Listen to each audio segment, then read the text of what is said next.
War just start అయింది. ఇది just start మాత్రమే, ఆరంభం మాత్రమే, ఇంకా చాలా మిగిలింది అంటూ కూడా ఒక సంకేతం ఇచ్చేటట్టే ట్వీట్ చేశారు అని చెప్పుకోవాలి. ఇక మనం చూస్తే ఆ ట్వీట్ కూడా మనం ఒకసారి చూద్దాం. మాజీ ఆర్మీ చీఫ్ సంచలన మనోజ్ నరవానే ఒక పోస్ట్ చేశారు. అభి పిక్చర్ బాకీ హే అంటూ కూడా ఈ పోస్ట్లో ఆయన రాసుకొచ్చారు. మనోజ్ నరవానే పోస్టుతో మరింత ఉత్కంఠ రేగుతోంది. ఇప్పుడు ఇంకా అటాక్స్ ఎలా ఉండబోతున్నాయనేది ఇప్పుడు సస్పెన్స్ గా మారింది. ఉగ్రవాద స్థావరాలపై ఆపరేషన్ సింధూర్ సక్సెస్ఫుల్ అయింది. మరి పిక్చర్ అభి బాకీ హే అంటూ చేసిన ఈ ట్వీట్ కు సంబంధించి అసలు నెక్స్ట్ యాక్షన్ ప్లాన్ ఎలా ఉండబోతోంది, ఇరు దేశాల మధ్యలో ఎలాంటి హీట్ రాచుకోబోతోంది, ఎవరు ఎలాంటి ఎత్తులకు పై ఎత్తులు వేయబోతున్నారు అనేది వేచి చూడాలి. ఇక పిక్చర్ హబీ బాకీ హే అంటూ మరిన్ని అటాక్స్ ఉండబోతున్నాయి అనే దానికి ఒక చిన్న సంకేతం ఇచ్చారా అనే అనుమానాలు కూడా వ్యక్తమవుతున్నాయి. నిన్న ఇటు అర్ధరాత్రి జరిగిన ఈ అటాక్ కు సంబంధించి దాని ముందు కూడా ఆర్మీ ట్విట్టర్ వేదికగా ఒక పోస్ట్ను పెట్టింది. ట్వీట్ చేసిన అనంతరం ఇటు అటాక్స్ జరగటం, సింధూర్ ఆపరేషన్ సింధూర్ సక్సెస్ఫుల్ అయ్యి టెర్రరిస్టులు హతమవ్వటం మనం చూసాము. ఇప్పుడు మాజీ ఆర్మీ చీఫ్ సంచలన మనోజ్ నరవానే చేసిన ఈ ట్వీట్ భారతీయులందరికీ కూడా ఒక క్వశ్చన్ మార్క్ లా మారింది. ఇంకా యుద్ధం ఉండబోతోందా, ఎలాంటి యాక్షన్ ప్లాన్స్ తో భారత ఆర్మీ ముందుకు వెళ్ళబోతోంది, అసలు ఎలాంటి యుద్ధాన్ని ఎక్స్పెక్ట్ చేయాలి అనేది ఇప్పుడు అందరూ కూడా ఉత్కంఠగా వెయిట్ చేస్తున్నారు. ఉగ్రవాద స్థావరాలపై ఆపరేషన్ సింధూర్ ఇప్పటికే సక్సెస్ఫుల్ అయింది. మనోజ్ నరవానే పోస్ట్ తో మరింత ఉత్కంఠ పెరుగుతోంది. ఇంకా అటాక్స్ ఎలా ఉండబోతున్నాయి, పాకిస్తాన్ మీద ఎటువంటి అటాక్స్ చేయబోతున్నారు, ఇప్పటికే మిసైల్స్ ను ప్రయోగించింది భారత ఆర్మీ. నెక్స్ట్ అటాక్స్ ఎలా ఉండబోతోంది, ఎటువంటి ప్రయోగాలు ఇటు పాకిస్తాన్ పై చేయబోతున్నారు, ఆర్మీ యొక్క యాక్షన్ ప్లాన్ ఎలా ఉండబోతోంది అనేది ఉత్కంఠగా మారింది.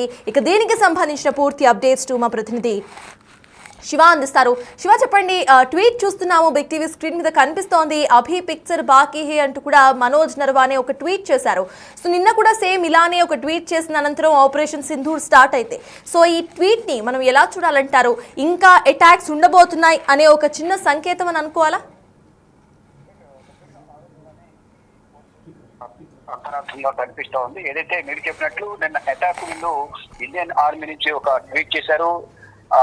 దాని తర్వాత అటాక్ జరిగింది. మళ్ళీ అటాక్ జరిగిన తర్వాత పిక్చర్ అవి బాకీ అంటూ కూడా మాజీ ఆర్మీ చీఫ్ మనోజ్ నరవానే సంచలన ట్వీట్ చేశారు.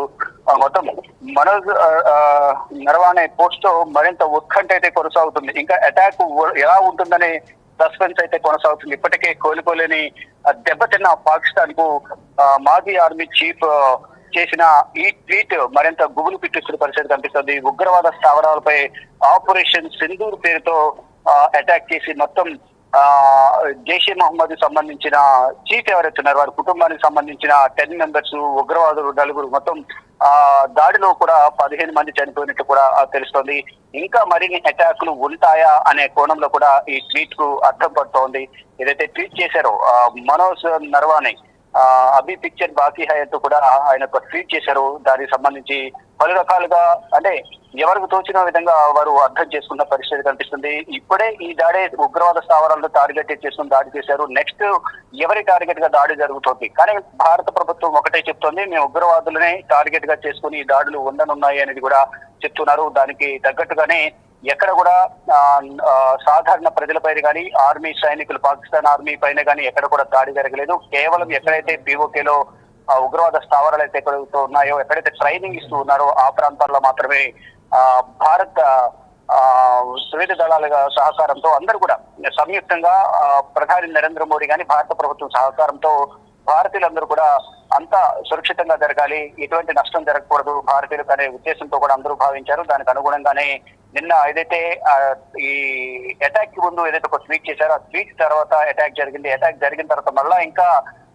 పిక్చర్ ఇంకా బాకీ ఉంది, ఇంకా చాలా చూపించింది కొంత, ఇంకా చూడాల్సింది చాలా ఉంది అన్నట్టుగా కూడా మాజీ ఆర్మీ చీఫ్ మనోజ్ నరవానే చేసిన ట్వీట్ కూడా మరొకసారి పాకిస్తాన్ నేతల్లో కానీ అటు ఆర్మీలో కానీ గుబులు పుట్టిస్తున్న పరిస్థితి కనిపిస్తుంది. ఇప్పటికే కోలుకోలేని దెబ్బతిన్న పాకిస్తాన్ కు మళ్ళా ఎటు నుంచి అటాక్ చేయబోతుందా అనేది కూడా కొంత వారు అంతర్గతంగా కూడా చర్చించుకున్న పరిస్థితి కనిపిస్తుంది. కానీ ఇప్పటికీ కూడా పాకిస్తాన్ దగ్గర అనుకున్నంత బలం లేదు. కేవలం చైనా, అంటే మనకు చైనాకు ఏదైతే సరిహద్దు వివాదం ఉందో దాన్ని దృష్టిలో పెట్టుకుని స్నేహాస్త్రం అనేది పాకిస్తాన్ చైనా అందించుకున్నాయి. దానిలో భాగంగా ఏదైతే చైనా కొన్ని ఇప్పుడు యుద్ధానికి సంబంధించి మన మీద ప్రయోగించిన కొన్ని జెట్ రాకెట్స్ వచ్చాయి, అవి కూడా భారత సైన్యం ప్రయోగించిన మిసైల్స్ దాటికి అవి కూడా కుప్పకూలిపోయిన పరిస్థితి కనిపిస్తుంది. అవి కూడా నాణ్యత లోపం అనేది కూడా వారి దగ్గర ఉన్న జెట్స్ లో కూడా ఉన్నాయి. అవి కూడా సరి పని చేయడం లేదని కూడా దీన్ని బట్టి మనకు అర్థమవుతోంది. ఇలా మరోవైపు టర్కీ నుంచి ఇద్దరు నౌకలు తెచ్చుకున్నారు. మరోవైపు ఇరాన్ ఇరాక్ వారిని కూడా ఆశ్రయించిన నేపథ్యంలో వారిని కూడా సహకారం పొందుతున్న పరిస్థితి కనిపిస్తోంది. మొత్తంగా చూసుకుంటే మనోజ్ రాణే ట్వీట్ అనేది మళ్ళా చర్చనీయాంశమైన పరిస్థితి కనిపిస్తోంది. ఏదైతే ఉగ్రవాద సాధన టార్గెట్ గా మేము దాడులు చేస్తామని ప్రధాని నరేంద్ర మోడీ కానీ, మరోవైపు అమిత్ షా, మరోవైపు రక్షణ మంత్రి వీరందరూ కూడా చెప్పిన నేపథ్యంలో ఉగ్రవాద స్థావరాన్ని టార్గెట్ గా చేశారు. దాంట్లో ఇప్పటికీ వారు చెప్తున్నది మాత్రం ఎక్కువ మంది చనిపోలేదు, చాలా తక్కువ మంది చనిపోయారని కూడా వారు సమర్థించిన ప్రయత్నం అయితే పాకిస్తాన్ ఆర్మీ గారు, పాకిస్తాన్ ప్రభుత్వం కానీ చెప్తోంది. కానీ ఇక్కడ లెక్కలు చూస్తే దాదాపు 100 మంది పైగా కూడా చనిపోయినట్లుగా కూడా కొంత సమాచారం అయితే అందుతుంది. దీనికి సంబంధించి అధికారికంగా తెలియాల్సి ఉంది. కానీ చాలా మంది చనిపోయారు. అక్కడ పాకిస్తాన్ హాస్పిటల్స్ లో ఆర్తనాదాలు, ఆహాకారాలు తెప్పిస్తూ ఉన్నాయి. అందరూ కూడా అంబులెన్స్ ద్వారా వారిని తరలిస్తూ ఉన్నారు అనేది కొంత ప్రచారం అయితే జరుగుతోంది. కానీ దీనికి సంబంధించి ఎక్కడ కూడా పాకిస్తాన్ అధికారికంగా ప్రకటించడం లేదు. మేము ఎదుర్కొంటాము, ధీటుగా సమాధానం చెప్తాము అనేది కూడా పాకిస్తాన్ ప్రభుత్వం కానీ పాకిస్తాన్ ప్రధాని షహబాజ్ షరీఫ్ కూడా చెప్తూ ఉన్నారు.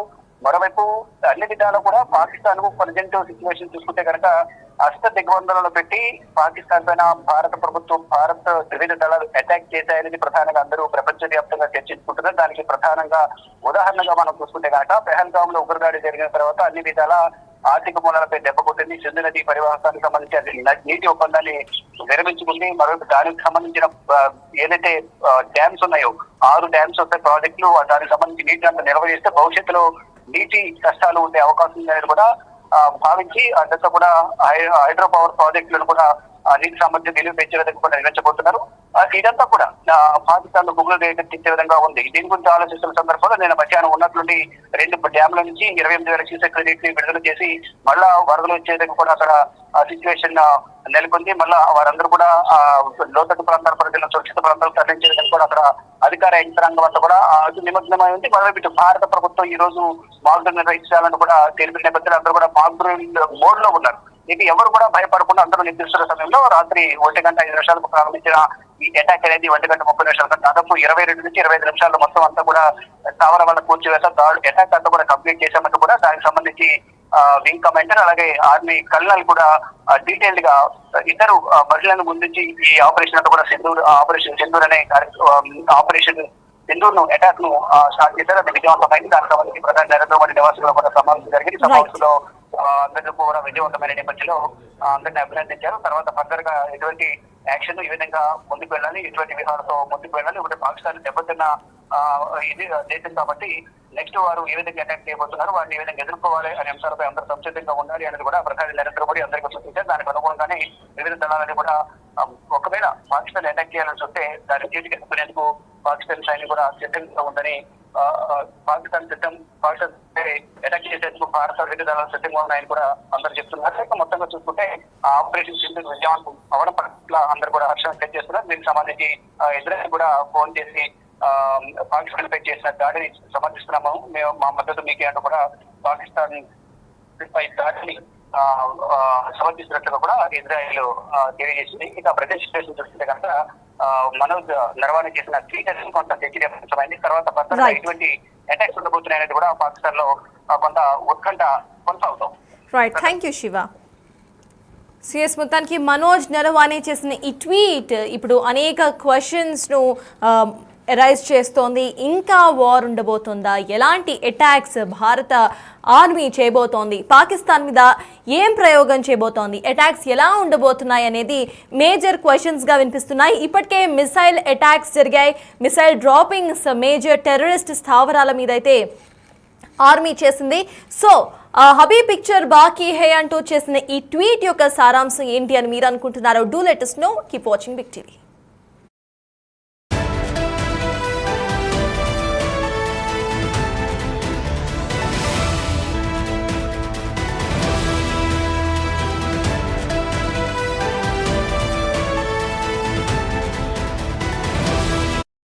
మాజీ ఆర్మీ చీఫ్ మనోజ్ ట్విట్టర్ వేదికగా ఒక ట్వీట్ చేశారు. ఆ ట్వీట్ ఇప్పుడు మొత్తం భారతదేశంలో సంచలనంగా మారింది.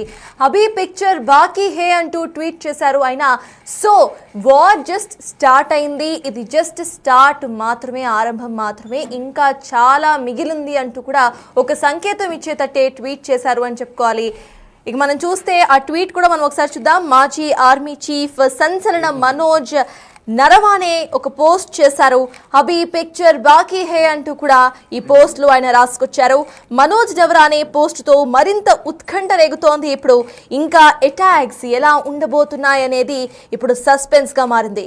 ఉగ్రవాద స్థావరాలపై ఆపరేషన్ సింధూర్ సక్సెస్ఫుల్ అయింది. మరి పిక్చర్ హబీ బాకీ హే అంటూ చేసిన ఈ ట్వీట్ కు సంబంధించి అసలు నెక్స్ట్ యాక్షన్ ప్లాన్ ఎలా ఉండబోతోంది, ఇరు దేశాల మధ్యలో ఎలాంటి హీట్ రాచుకోబోతోంది, ఎవరు ఎలాంటి ఎత్తులకు పై ఎత్తులు వేయబోతున్నారు అనేది వేచి చూడాలి.